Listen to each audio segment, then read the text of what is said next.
Bonsoir à tous, nous sommes le 9 novembre 2022. Je refais une petite vidéo pour faire un point sur ce qui se passe en région de Kherson. Je vois de nouveau des réactions très émotionnelles de la part de mes lecteurs et des personnes qui suivent d'autres chaînes qui informent sur ce qui se passe actuellement en Ukraine et en Russie. Donc, je pensais avoir été assez clair lors de ma vidéo sur ce qui s'est passé à Kharkov. Laurent en avait d'ailleurs aussi parlé lors de sa vidéo, lors de l'interview qu'on avait fait ensemble avant son départ.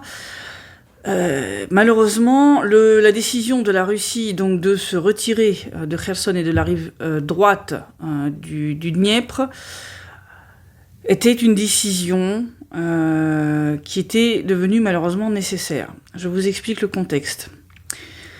Au printemps, il y a eu des décisions de certains commandants russes qui ont mené à des grosses erreurs stratégiques dans cette zone-là et qui ont abouti au fait que les troupes russes se trouvaient en zone de plaine, de steppe, donc relativement à découvert, sans défense appropriée et surtout avec un énorme problème de logistique, puisque l'armée ukrainienne bombarde régulièrement le pont Antonov et le barrage de Novaya Kakhovka, donc la centrale hydroélectrique, rendant les ponts traversant le Dniepr inutilisables. Donc vous comprenez bien que d'un point de vue logistique militaire, ça pose un problème.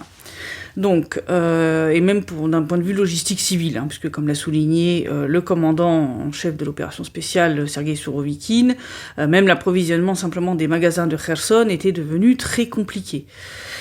Donc ça devenait compliqué de maintenir une vie normale dans Kherson pour les civils, de les protéger des bombardements constants de l'armée ukrainienne, tout en assurant la défense de la ligne de front.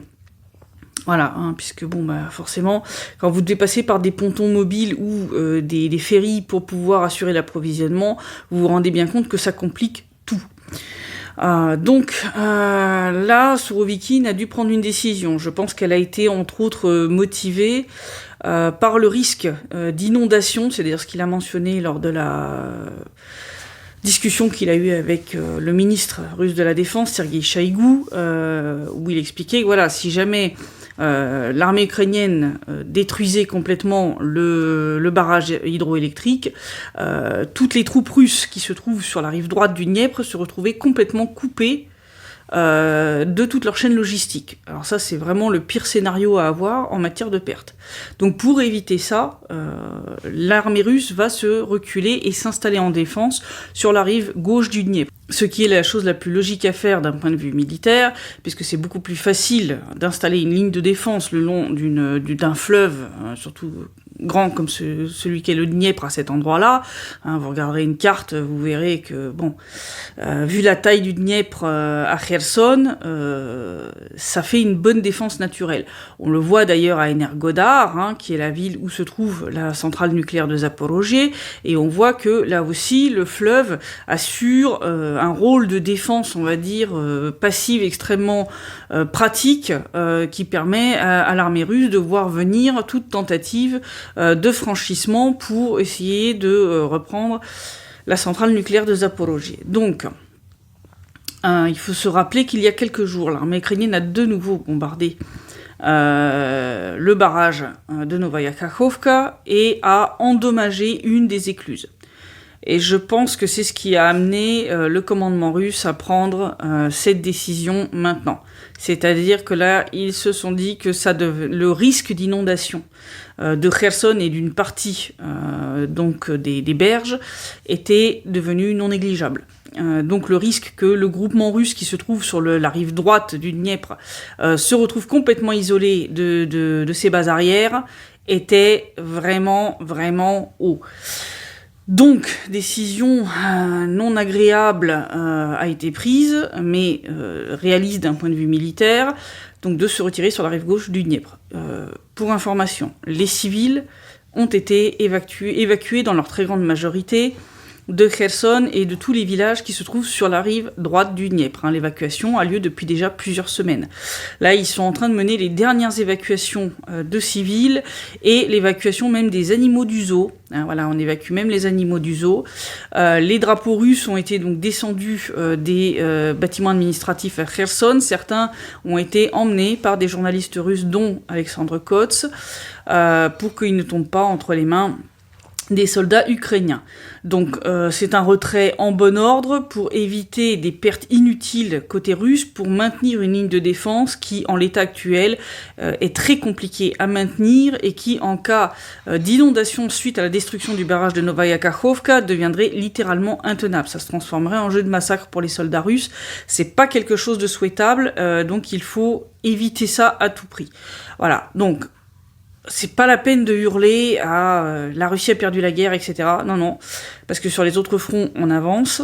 Il y a eu des avancées vers le nord en RPL, et il y a des avancées vers Artyomovsk, on avance aussi vers Marinka, vers Ougledar, on avance petit à petit en direction d'Avdeïevka. Là, entre autres, des positions extrêmement importantes ont été reprises près de l'aéroport de Donetsk, donc ça avance, mais comme l'a dit Sourovikine, voilà, les troupes qui vont être libérées suite à ce retrait en région de Kherson vont être ensuite utilisables pour mener des offensives ailleurs. Donc je pense très certainement en République populaire de Donetsk et sûrement reprendre Krasny Liman. Donc voilà, donc c'est ça la situation, c'est pas agréable, c'est clair, surtout que maintenant la région est devenue russe, mais il vaut mieux opérer ce retrait stratégique maintenant que de se retrouver avec un groupement russe coupé de ses bases arrières, coupé de ses bases logistiques, qui se ferait alors massacrer. De plus, je signale que le terrain à découvert, ça ne joue pas que contre l'armée russe, ça joue aussi contre l'armée ukrainienne. Ce qui veut dire que lors de son avancée, comme lors de l'avancée en région de Kharkov, toute cette zone va se transformer en sac à feu pour l'armée ukrainienne, surtout que les civils ayant été évacués, l'armée russe va pouvoir utiliser des armes extrêmement lourdes et extrêmement puissantes, sans avoir peur de risquer de toucher des civils. Donc, d'ailleurs, on le voit, la réaction de l'un des conseillers de Volodymyr Zelensky, c'est oui, il est encore un peu tôt pour parler du retrait des troupes russes de la ville de Kherson, et ils sont un peu dubitatifs, ils sont en mode est-ce qu'on n'est pas en train de nous en tirer dans un piège? Voilà, donc c'est ça la réalité. Donc voilà, donc ça fait partie, comme je le disais, les manœuvres de retrait temporaires font partie des manœuvres militaires. C'est sûr que c'est pas agréable, mais voilà, c'était rendu nécessaire à cause de l'évolution de la situation, et Sourovikine a assumé de prendre une décision qui n'est pas agréable, qui est soutenue par le ministre russe de la Défense en personne, Sergei Shoigu. Donc voilà, donc c'est pas des histoires de négociations politiques en sous-main ou je sais pas quelle bêtise.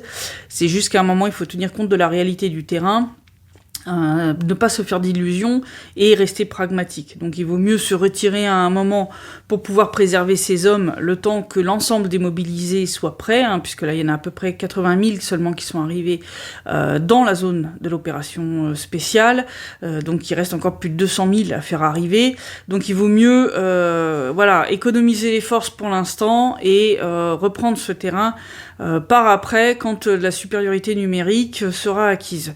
Voilà, c'est ça la situation, donc pas de panique, les choses se font en bon ordre et pour des raisons militaires évidentes. Voilà, donc Sourovikine a malheureusement hérité d'une situation extrêmement compliquée dans cette zone-là du front, et il a été obligé de prendre une décision qui est compliquée, qui est difficile, qui n'est pas agréable, mais qui malheureusement était rendue nécessaire à cause des erreurs précédentes d'autres commandants qui étaient en charge de cette portion du front au printemps. Voilà.